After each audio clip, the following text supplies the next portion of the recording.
Hello dear students, this lecture is for class 12th. तो कल हमने last lecture, actually in previous lecture we discussed about the parturition and the mechanisms and hormones involved in that process. And today we are going to discuss another short topic. Short है लेकिन कहने के लिए short है, but mechanism उसका भी ठीक ठाक है. जो आपने mechanism 11th में भी पढ़ा है, मैंने 12th के memory glands में भी मैंने वो mechanism पढ़ा है. So the topic today will be about lactation. The topic for today is lactation. शाबाश बेटा, ये एक और प्रोसेस है जो पार्चुरेशन के बाद फीमेल की शाबाश आफ्टर बर्थ जो होती है, आफ्टर बर्थ के जो एक इवेंट होता है that is lactation. And it is very important phenomena जो आफ्टर बर्थ होता है बेटा लैक्टेशन का. तो ये लैक्टेशन टॉपिक है. दिस लैक्टेशन टॉपिक जो है इसके लिए आपको थोड़ा सा रिवाइज करना पड़ेगा, थोड़ी सी चीजें याद करनी पड़ेगी वापस दैट मेमोरी ग्लैंड्स के बारे में. अगर आपको याद होगा बेटा तो हमने मेमोरी ग्लैंड्स डिस्कस किए थे. अगर आप सब लोगों को याद होगा बेटा, हमने मेमोरी ग्लैंड्स डिस्कस किए थे बेटा. ये मेमोरी ग्लैंड था, जब मैंने बोर्ड पे भी इसकी डायग्राम बनाई थी बेटा.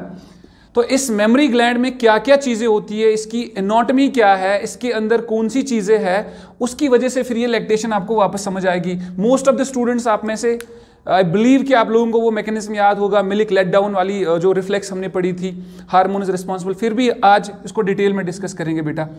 तो इसमें जो होता है बेटा,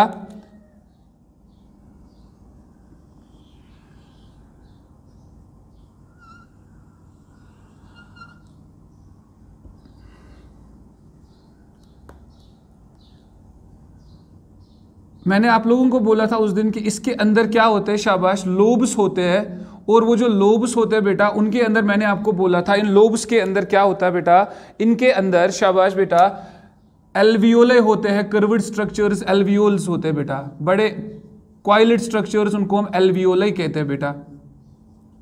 तो ये एल्वियोले आपको याद आ रहे होंगे किसकी बात कर रहा हूं मैं. ये जो एल्वियोले है, ये सारे एल्वियोले आगे शाबाश एंटीरियर पोजीशन पे इनके डक्ट्स होते थे, एल्वियोलर डक्ट्स. और वो सारे डक्ट्स बेटा आपको याद होगा, वो सारे डक्ट्स जमा हो जाते थे शाबाश. दे वर शाबाश those ducts they open into शाबाश सम 14 to 15 fine ducts which open on शाबाश outside through nipple. ठीक है बेटा, यहां पे वो बाहर आ जाते थे और यहां पे शाबाश वो बाहर डिफरेंट पोर्स से, मल्टीपल पोर्स से बाहर ओपनिंग उनकी होती थी बेटा. तो इसमें सबसे खास बात क्या थी, इस ओपनिंग्स के अराउंड शाबाश यहां पे की बात कर रहा हूं, ये वाला हिस्सा बेटा. ये वाला जो हिस्सा था, अब मैं 2D में ऐसे दिखा सकता हूं, 3D में आपको समझ आ गया. इस हिस्से को हमने क्या कहा था बेटा, इसको कहा था हमने इट इज एरोला बेटा. ये कहा था बेटा एरोला. और इनको हमने कहा था बेटा शाबाश, इनको हमने कहा था दीज आर एल्वियोलाई बेटा. और ये जो थे शाबाश, ये जो थे ये these wire lobes, memory gland के लोब्स बेटा. ये सबसे इंपॉर्टेंट पॉइंट है, आपको सीखना है. अगर मैं आपको यहां पे इस चीज को दिखाऊंगा, ये ऐसे होता है बेटा. थोड़ा सा इधर दिखाता हूं बेटा, ये एल्वियोले ऐसे होता है. इस एल्वियोले की खास बात आपको क्या होता है बेटा शाबाश, इसका एपिथेलियम अंदर, एल्वियोलर एपिथेलियम बेटा, ये वाला एल्वियोलर एपिथेलियम बेटा.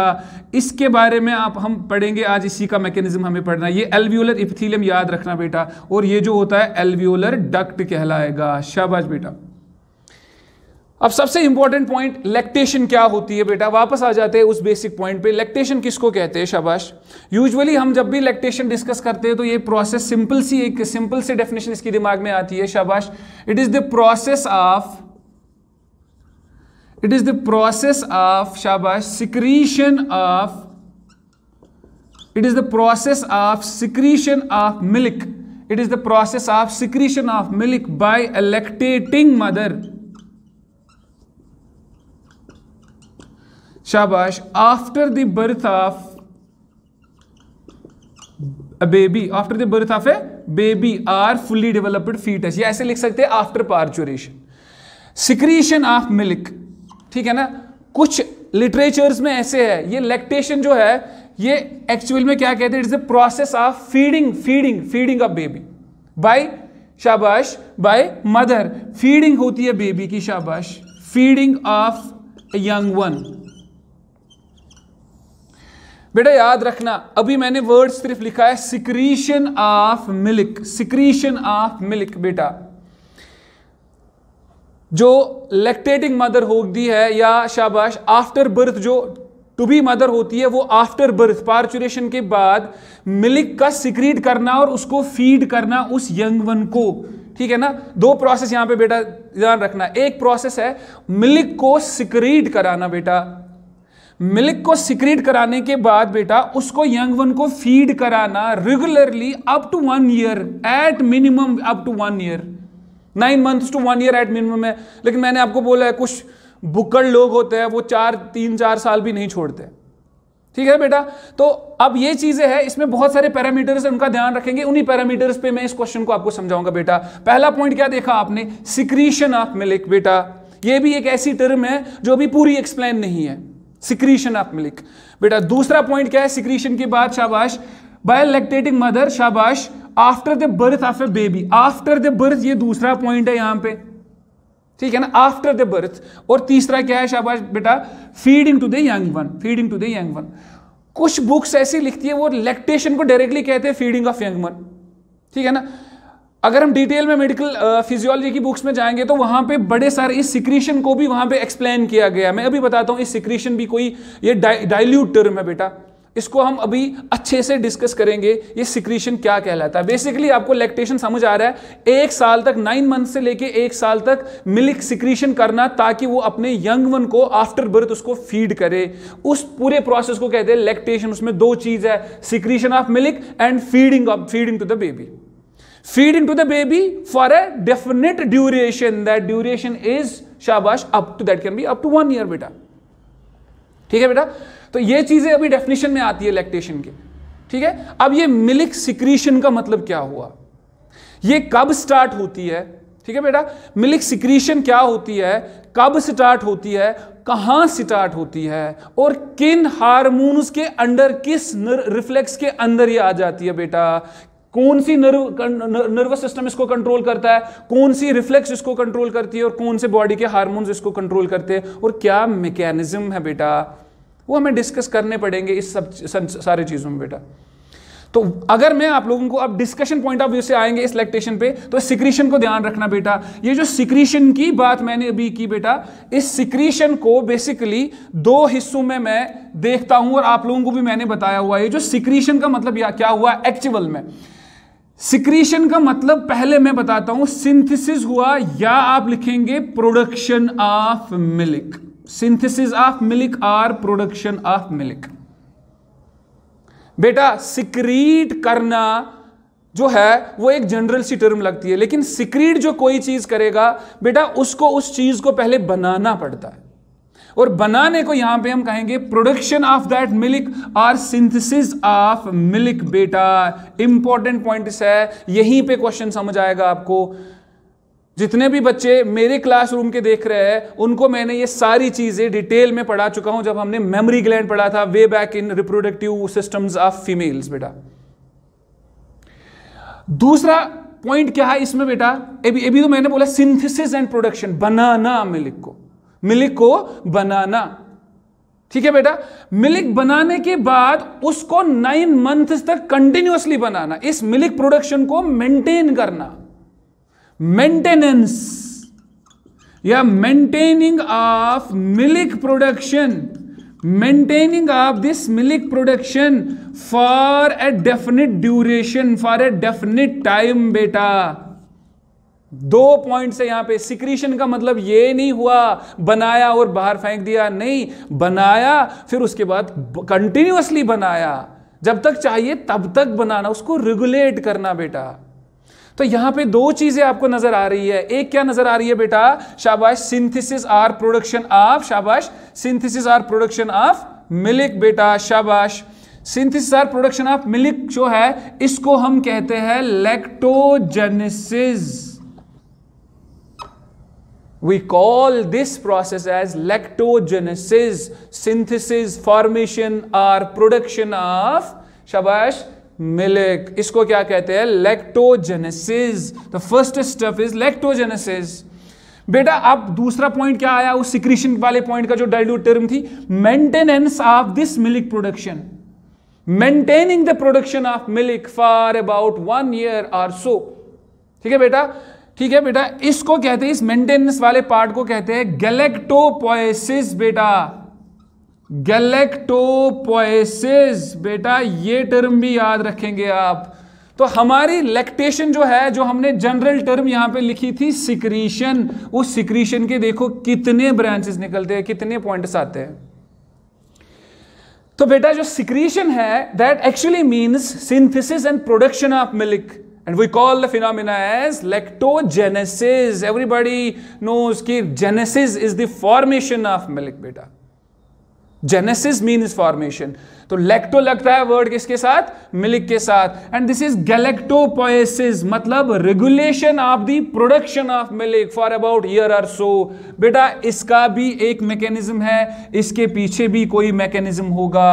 ठीक है बेटा, अब तीसरा पॉइंट बेटा, तीसरा पॉइंट क्या आएगा? आप में से कोई बोलेगा पहला सर आया लैक्टोजेनेसिस, दूसरा आया गैलेक्टोपोएसिस। सर ठीक है, बन भी रहा है और कंटिन्यूअसली, पहले भी बना, उसके बाद कंटिन्यूअसली उस बनाने को मेंटेन भी किया जाता है, उसको रेगुलेट भी किया जाता है उस प्रोसेस को। बेटा अगर मिल्क बन रहा है और बहुत देर तक बनने की, शाबाश, एक रेगुलेटरी मैकेनिज्म भी है। फिर तीसरा पॉइंट क्या रहा बेटा? उसको फीड करना, किसको? बेबी तक, शाबाश, उसको उसके बाद बेबी तक पहुंचाना, ये तीसरा पॉइंट आएगा।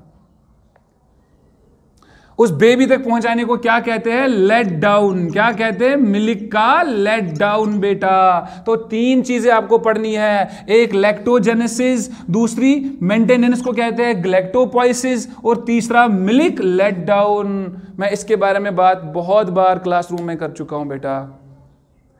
तो ये चीजें इंपॉर्टेंट है, पहले मिल्क कब बनता है, कब बनना स्टार्ट होता है, और क्या चेंजेस आ जाती है बॉडी में जो मजबूर करती है मिल्क बनने के लिए। ठीक है बेटा, अगर बन गया तो फिर उसके बाद आफ्टर बर्थ 9 months तक, ये 1 साल तक ये मेंटेन कौन करेगा, और उसके बाद अगर है तो बेबी के माउथ तक कौन ले जाएगा, किस मैकेनिज्म से ले जाएंगे हम।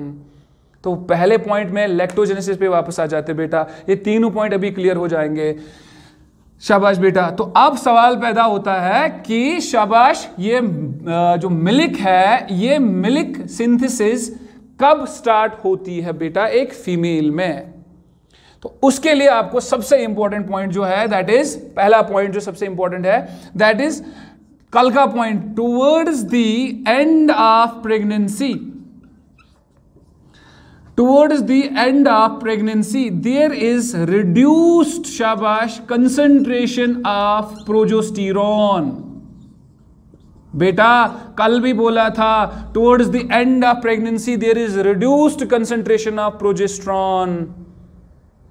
और इस रिड्यूस्ड कंसंट्रेशन ऑफ प्रोजेस्टेरोन की वजह से जितना जितना ये कम होता जाएगा, शाबाश, इसके कम होने की वजह से lower concentrations of progesterone will make the anterior lobe of pituitary, शाबाश, स्टिमुलेट करेगा to release what? Prolactin hormone. बेटा पढ़ाया है एंडोक्राइनोलॉजी में, यहां फिर से डिस्कस करेंगे।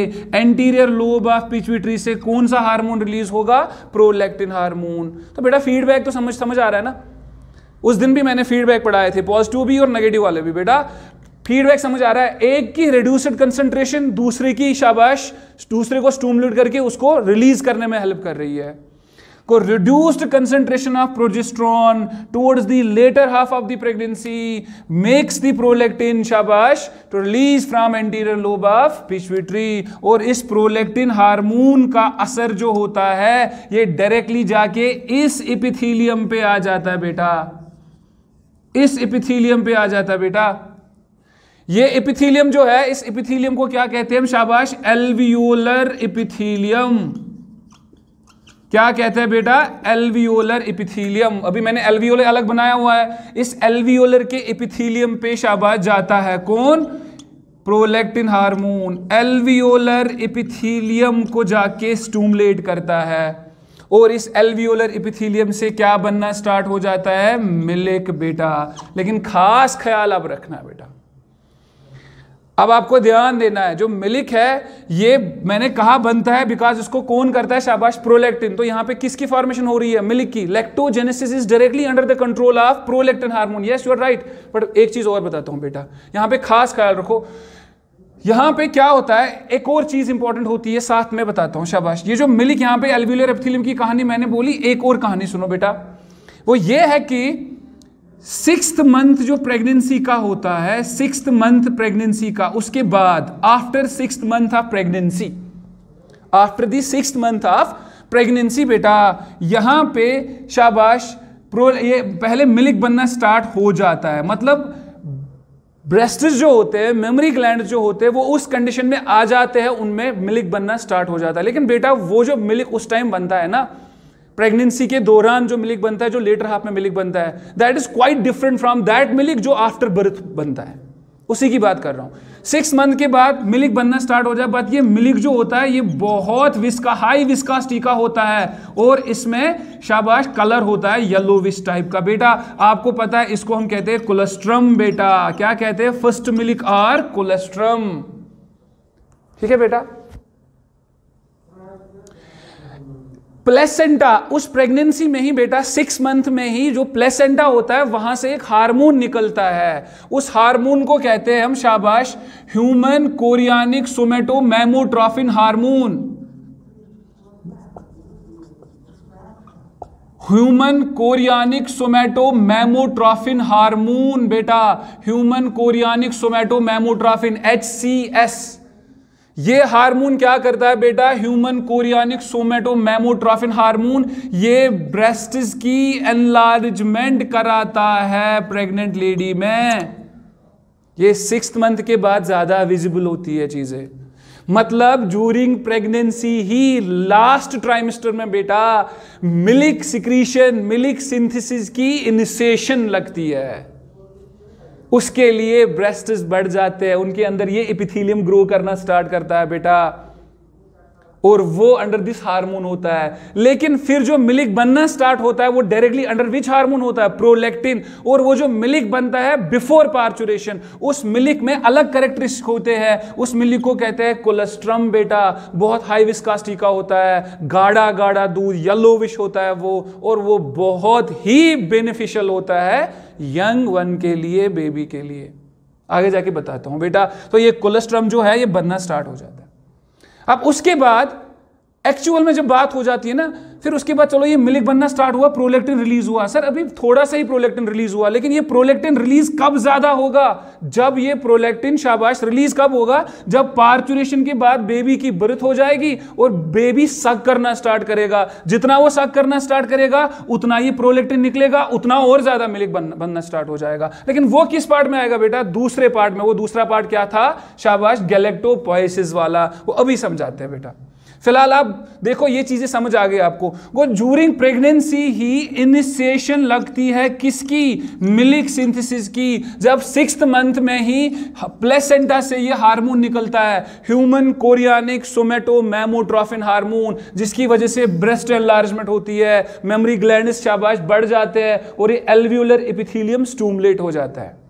लेकिन उस टाइम जो मिल्क बनता है ना, towards the later half of the pregnancy, that is yellowish milk, high viscosity वाला milk, and that is known as first milk, और we call that as colostrum बेटा। कोलेस्ट्रम। इसमें खास बात क्या होती है वो मैं बताता हूं थोड़ी देर बाद। इस कोलेस्ट्रम में खास बात क्या होती है, ठीक है बेटा। ये तो हुआ पहले। उसके बाद एक्चुअल स्टिमुलस कहां पे लगती है ज्यादा से ज्यादा मिल्क बनाने की, वो तब लगती है जब आफ्टर बर्थ, जब पार्चुरेशन होती है, बेबी बाहर आता है और बेबी सक करना स्टार्ट करता है। इस निपल को यहां पे सक करना स्टार्ट करेगा, और उसके अराउंड में ये जो एरोला बेटा है, डार्क ब्राउनिश पार्ट जो एरोला है, इसमें रिसेप्टर्स होते हैं बेटा। इस रिसेप्टर्स की वजह से जब वो सक करेगा, उसके जो लिप्स है वो इन पे लगेंगे, इन रिसेप्टर्स पे, और यहां से एक स्टिमुलस स्टार्ट हो जाएगी, और वो स्टिमुलस और ज्यादा प्रोलैक्टिन रिलीज करवाएगी बेटा। ठीक है, उस प्रोलैक्टिन की वजह से और ज्यादा मिल्क बनेगा। That will be the second part. तो बेटा यहां तक समझ आया। यहां पे सिर्फ एक पॉइंट क्लियर करना है आपको, दैट इज कोलेस्ट्रम। उसके बारे में पहले डिस्कस करते हैं, फिर गैलेक्टोपोएसिस पढ़ते हैं।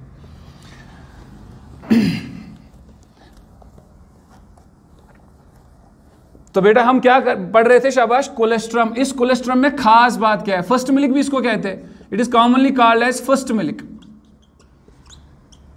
कशिर पीड़ खदर वन तो ऐसे वुचमुत पहले जब गैर ना कैटल वगैरह में कभी डिलीवरी होती है तो उसमें भी पहले जो मिल्क होता है ना वो येलोविश होता है, तो खदर कशिर पीड़ वन। जो ये फर्स्ट मिल्क होता है ना कोलेस्ट्रॉम, ये इंपॉर्टेंट किस लिहाज से है।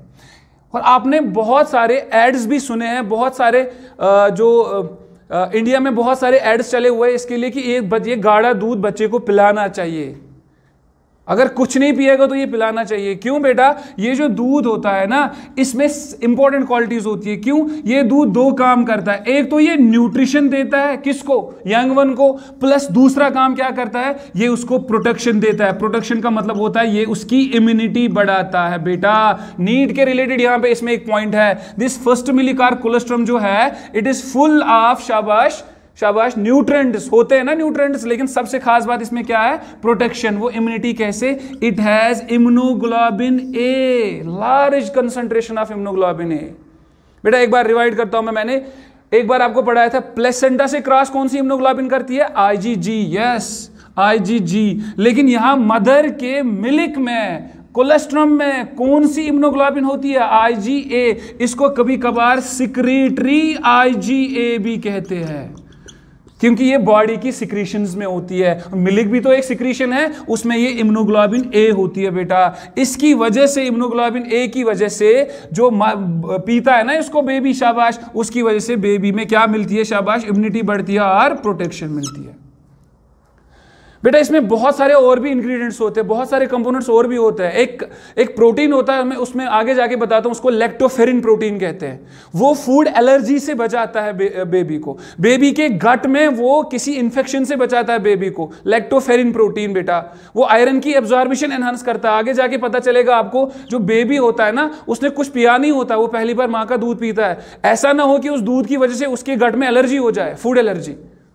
बड़े सारे कंपोनेंट्स इसमें होते हैं, लेकिन खास जो आपके लिए नीट के पॉइंट के हिसाब से है, that is immunoglobulin A is present in that colostrum and it is full of nutrients. ठीक है, फिलहाल ये कोलेस्ट्रम की बात हुई, और यही वो कोलेस्ट्रम है जो कभी कभार उस टू बी मदर, जो टू बी मदर होती है ड्यूरिंग ट्राइमेस्टर, थर्ड ट्राइमेस्टर में होती है मदर, उसके कभी कभार निपल से लीक भी करता है, कभी कभार before the birth of child. ठीक है बेटा, ये वो वाला मिल्क होता है। ठीक है, अभी उसके बाद क्या होगा, जब ये उसके बाद पार्चुरेशन होगी बेटा। अब उसके बाद क्या हो रहा है, When there will be parturition बेटा, पार्चुरेशन के बाद जो है, शाबाश, आफ्टर पार्चुरेशन क्या होगा, आफ्टर पार्चुरेशन क्या होगा बेटा, उसके बाद जो बेबी है वो बेबी शाबाश सक करना स्टार्ट करेगा, सकलिंग बेटा। जब सक करना स्टार्ट करेगा तो उस सक करने की वजह से बेटा, सबसे इंपॉर्टेंट बात, सक करने की वजह से यहां पे शाबाश जो ये एरोला होता है, इस एरोला में बहुत सारे रिसेप्टर्स होते हैं जो एक्टिवेट हो जाते हैं, जहां से एक स्टूमुलस बनती है बेटा। और उस स्टूमुलस की वजह से क्या बनता है, और ज्यादा एंटीरियर लोब ऑफ पिट्यूटरी से प्रोलैक्टिन हार्मोन आ जाता है, और वो और ज्यादा इपिथेलियम को स्टूमुलेट करेगा, और ज्यादा मिल्क सिक्रीशन होती है। जब जब बेबी सक करता जाएगा प्रोलैक्टिन रिलीज होता जाएगा, मिल्क सिक्रीशन होती जाएगी। मेंटेनेंस है बेटा, गैलेक्टोपोएसिस की बात कर रहा हूं। ये जो स्टूमुलस है, ये स्टूमुलस किसको देगी, शाबाश, निकालेगी शाबाश फिर से प्रोलैक्टिन को, और वापस ये साइकिल चलता जाएगा बेटा, वापस ये साइकिल चलता जाएगा। ये एक रिफ्लेक्स है जो चलती जाएगी। लेकिन इसमें खास बात क्या है, अब आपने सीखा ये अंडर द इन्फ्लुएंस ऑफ शाबाश प्रोलैक्टिन हार्मोन होता है, लेकिन मुझे बताओ प्रोलैक्टिन की रिलीज आपने अभी सीखी ना, वो किसके कंट्रोल में है, वो इसके कंट्रोल में है। जब towards the end of pregnancy there is reduced concentration of progesterone, progesterone levels decrease towards the end of pregnancy. Those reduced concentration, reduced levels of progesterone, they actually make this happen, क्या, release of prolactin from anterior lobe of pituitary. तो ये आपस में dependent है, एक की lower concentration, दूसरे की हायर कंसंट्रेशन बेटा। ठीक है, अब क्या हुआ, सबसे इंपॉर्टेंट बात यहां पे क्या है, सबसे इंपॉर्टेंट बात जो अब आने वाली है वो ये है। ये तो हुआ आफ्टर पार्चुरेशन, जब बेबी ने सक किया तो सबसे इंपॉर्टेंट क्या हुआ, प्रोलैक्टिन ज्यादा से ज्यादा रिलीज होता है बेटा। और ज्यादा से ज्यादा रिलीज होने का मतलब क्या होता है, हमारी कौन सी प्रोसेस होगी, गैलेक्टोपोएसिस। गैलेक्टोपोएसिस का मतलब बेटा regulation of the production of milk for 9 months और 1 year और मोर देन 1 year समटाइम्स। ठीक है बेटा। लेकिन बेबी के साथ करने से दूसरी प्रोसेस भी हो रही है, वो सीखो आप वो दूसरी प्रोसेस। वो दूसरी प्रोसेस क्या हो रही है, उन्हीं एरोला में रिसेप्टर्स से एक स्टिमुलस निकलती है बेटा, उस स्टिमुलस की वजह से पोस्टीरियर लोब ऑफ पिट्यूटरी से ये हार्मोन रिलीज हो जाता है, oxytocin. It is released from posterior lobe of pituitary बेटा। वो बेबी का सक करना कितना इंपॉर्टेंट है आपको अब समझ आ रहा है। एक तो वो गैलेक्टोपोएसिस भी करवाता है, दूसरा वो एरोला के स्टिमुलस की वजह से ही ऑक्सीटोसिन को रिलीज कराता है बेटा। मैंने कल बोला है ऑक्सीटोसिन जो है ये माहिर है क्या करने में, कंट्रैक्शंस करने में माहिर है ये हार्मोन। और ये जो हार्मोन निकलता है बेटा, अब ध्यान रखो, ये जो हार्मोन निकलता है बेटा, ये हार्मोन जो है ये जाएगा इधर बेटा, इधर देखो, ये मान लो आपका एल्वियोले है और ये है एल्वियोलर डक्ट बेटा, ध्यान से। अब यहां तो बनाया था, अब मैं यहां भी बनाऊंगा।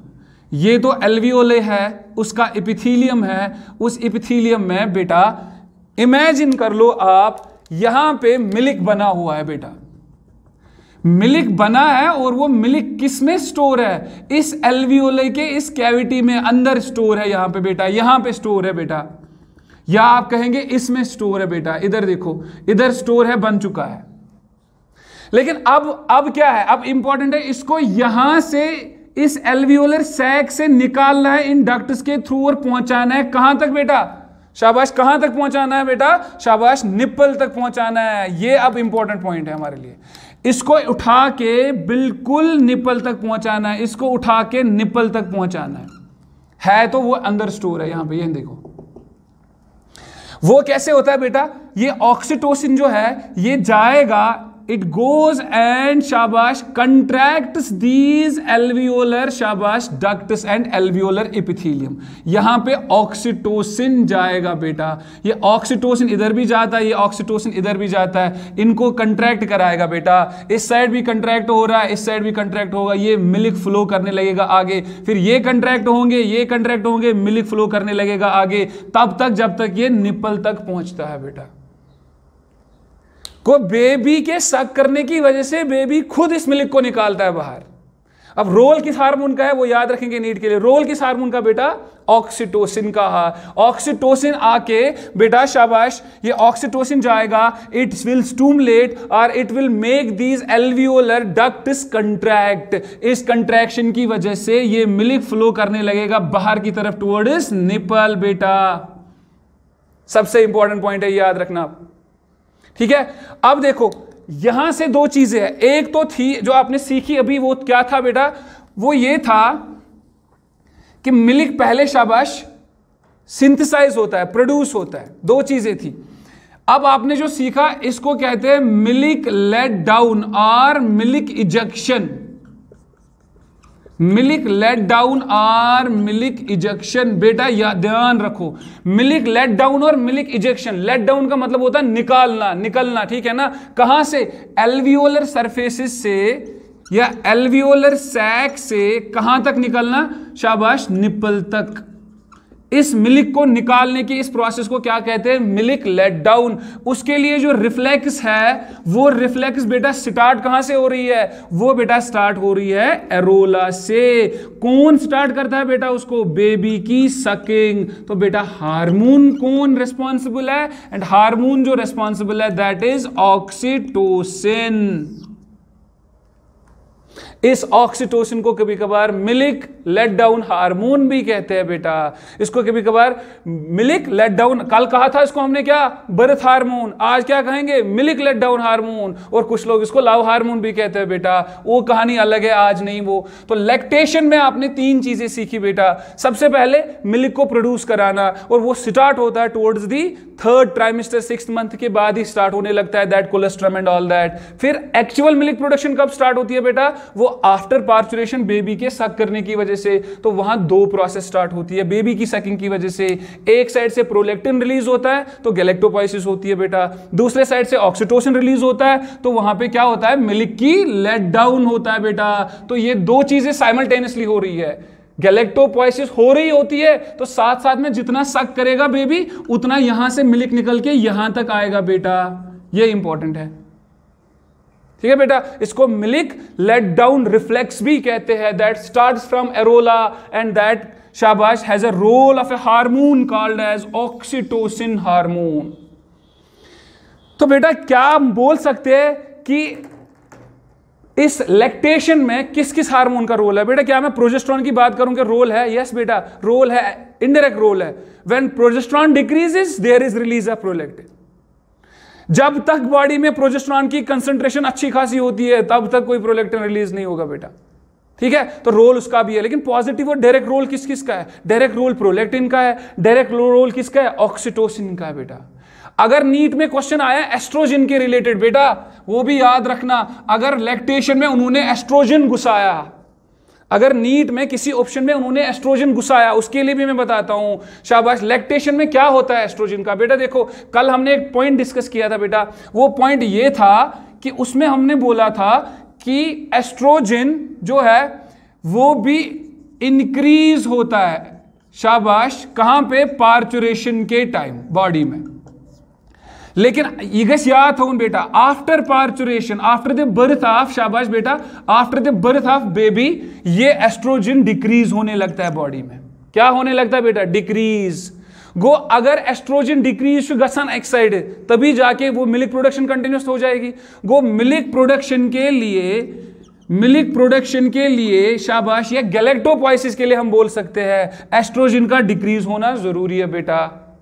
प्रोजेस्टेरॉन तो रिड्यूस होता है एस्ट्रोजन से पहले ही, प्रोजेस्टेरॉन डिक्रीज होगा, एस्ट्रोजन बढ़ेगा। प्रोजेस्टेरॉन डिक्रीज होता है towards the end of pregnancy, फिर पार्चुरेशन आते आते एस्ट्रोजन की कंडीशन बढ़ती है, एस्ट्रोजन बढ़ती है तो भी जाके पार्चुरेशन होती है, पार्चुरेशन खत्म, एस्ट्रोजन की लेवल ड्रॉप, एस्ट्रोजन की लेवल ड्रॉप, तो उसके बाद मिल्क सिंथेसिस कंटिन्यूसली 1 महीने तक, 1 साल तक होनी चाहिए। तो यहां पे एस्ट्रोजन का भी एक कभी कभार क्वेश्चन आ सकता है। वैसे ये इनडायरेक्ट रोल है इसका। डायरेक्ट रोल किसका हुआ? ऑक्सीटोसिन का हुआ, प्रोलैक्टिन का हुआ बेटा, ठीक है। और उस प्लेसेंटल हार्मोन का जो मैंने बोला somatomammotropin hormone, mammotropin hormone is important, जो chorionic human chorionic mammotropin hormone जो प्लेसेंटा से निकलता है, उसकी वजह से ब्रेस्ट्स का साइज, मेमोरी ग्लैंड्स का साइज बढ़ जाता है एक टू बी मदर में। वो डायरेक्टली इस मस्कुलेचर के, इसकी फिजियोलॉजी, इसकी एनाटॉमी पे असर करता है। किसकी एनाटॉमी पे? शाबाश, एक मेमोरी ग्लैंड की एनाटॉमी पे, मेमोट्रोफिन हार्मोन। वहां से ये जो पूरी मेमोरी ग्लैंड है उस कंडीशन में आती है, वो एबल हो जाती है मिल्क सिंथेसाइज करने के लिए। और फिर वो मिल्क सिंथेसिस किसकी वजह से होती है?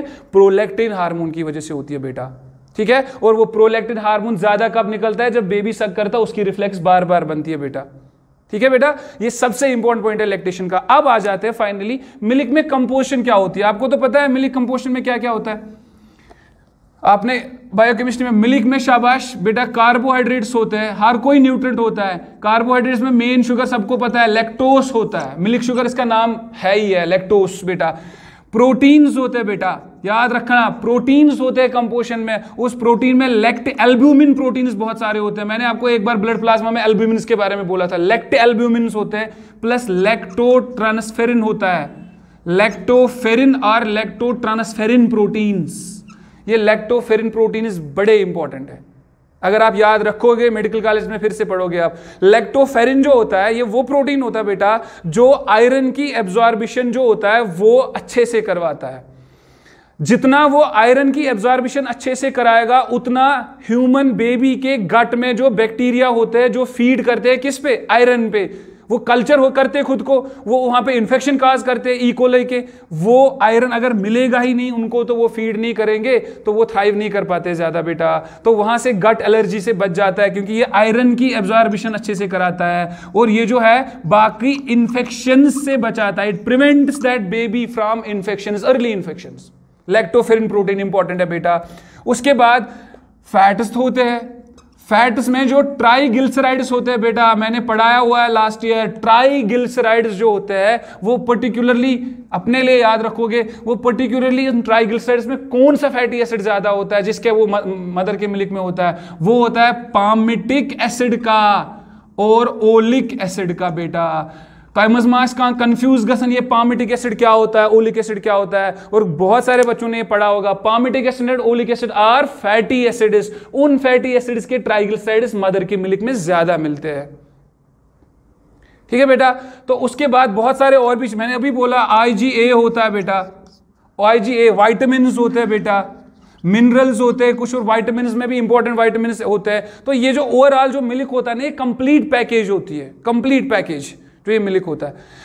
ये मिल्क जो होता है ये रेगुलेट करना सबसे बड़ी बात होती है। और सबसे इंपॉर्टेंट बात क्या होती है बेटा, कहते हैं जब आफ्टर बर्थ जो हमें गैलेक्टोपोएसिस करनी होती है ना, गैलेक्टोपोएसिस रेगुलेशन, कंटिन्यूअसली सिक्रीशन, कहते हैं that wholly and solely has a direct link, it is a direct dependence on the nutrition of mother.